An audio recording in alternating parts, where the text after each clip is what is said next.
فتوی کفر سے لے کر خود کش بمبار کی حد تک پہنچنا، یہ ان کی طرف سے اپنے حملوں کی سختی میں اضافہ ہے یا نہیں؟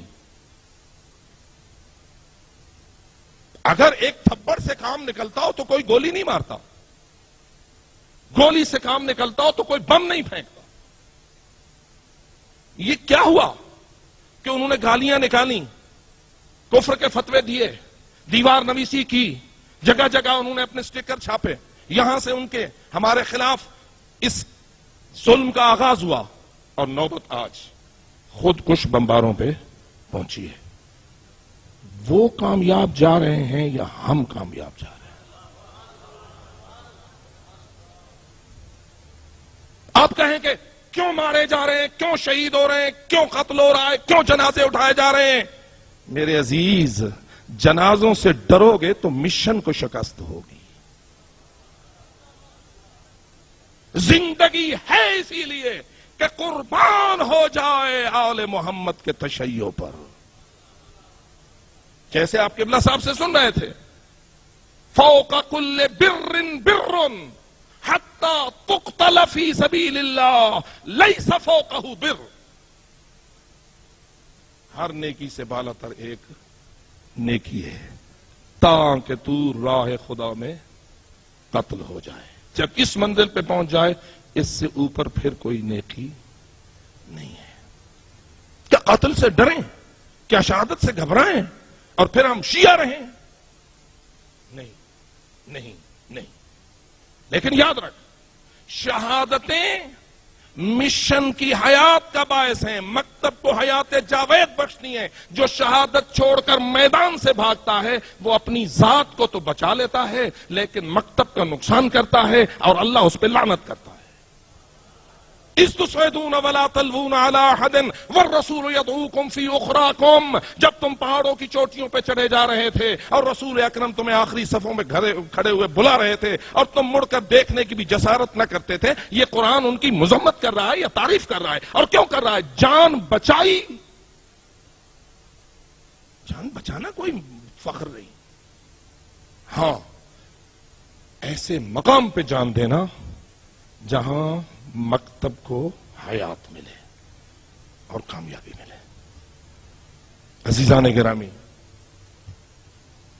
یہ گزشتہ دور جس میں گزرا ہے اور آج بھی یہ صورتحال ہے، اور حقیقت یہ ہے ہم مجمع اہل بیت کی اس میٹنگوں میں اور ان اجلاسوں میں شریک رہے، سارے بزرگان گواہ ہیں، چھوٹے مقرر سے لے کے بڑے مقرر تک، عام عالم دین سے لے کر راہبر معظم حضرت آیت اللہ العظمی سید علی خامنئی مدظل العالی تک، سب نے ہمیں یہ درس دیا۔ لوگوں یاد رکھو، دراصل تشیع کی ترقی اور تشیع کی بلندی مجبور کر رہی ہے دشمن کو کہ وہ اپنے حملوں میں سختی کرے۔ یعنی بالفاظ دیگر، جب تو تشیع کے دشمن کے حملوں میں سختی دیکھے تو سمجھ لے کہ تیرے تشیع کی عظمت میں اضافہ ہوا ہے۔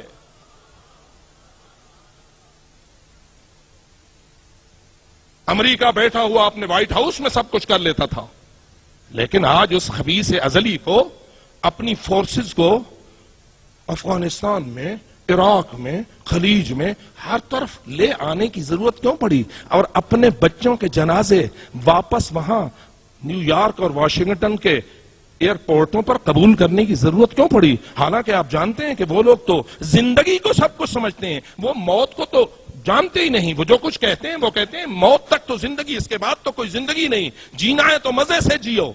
لیکن آج انہیں اپنے جنازے قبول کیوں کرنے پڑے؟ اس کا بالفاظ دیگر مطلب یہی ہے نا کہ انقلاب اسلامی کے ایران میں کامیاب ہونے اور نہضت حضرت امام خمینی رضوان اللہ تعالی علیہ کے مضبوط ہونے کا نتیجہ ہے کہ گھر بیٹھ کر اب وہ ہمیں شکست دینے میں کامیاب نہیں ہو رہا، اب اس خبیث کو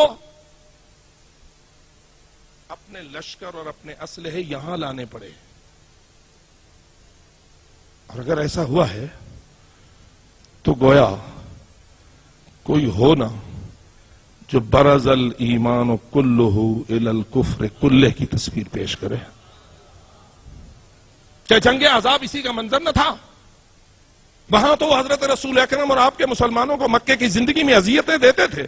رسول اکرم مدینہ منورہ میں آئے, حکومت بنائی, کامیاب ہوئے. اب ان خبیثوں نے اپنے آہستہ آہستہ لشکروں کو قریب کرنا شروع کیا. جنگ بدر کا منظر اور تھا, جنگ احد کا منظر اور تھا, اور جنگ احزاب تو آپ جانتے ہیں کہ سارے متحد ہو کر, یعنی بالفاظ دیگر اپنی نیٹو بنا کر, نیٹو سیٹو جو آج کل کا نام ہے, وہ بنا کر آئے. اور احزاب اسی لیے سورہ قرآن مجید احزاب کا نام ہمیں اسی لیے یاد دلاتی ہے. احزاب اکٹھے ہوئے, جب آئے تو کون ہو کہ جس کی ضربت ثقلین کی عبادت پہ افضل ہو جائے. تو یہ منظر گویا آپ کے سامنے ہے. الحمدللہ کہ ایران اور ایران کے ساتھ حامیان, مخلصین, ہم تشیع والے, جب یہ صورتحال ہے تو ہمارا فرض ہے کہ ہم اس کی تحلیل کریں, دیکھیں کہ دشمن کا اپنے حملوں میں سختی کرنا اور حتیٰ کہ خود کش بمباروں تک پہنچنا. یہ خودکش بمبار ویسے تو جان نہیں دیتا, کوئی منحوس شیطان ہے نا جس نے اسے اس منزل پہ پہنچا دیا ہے جس منزل پہ جنگ جمل میں بنی ذبح کسی اونٹ کو بچانے کے لیے اپنی جانوں کے ٹکڑے کروا رہے تھے.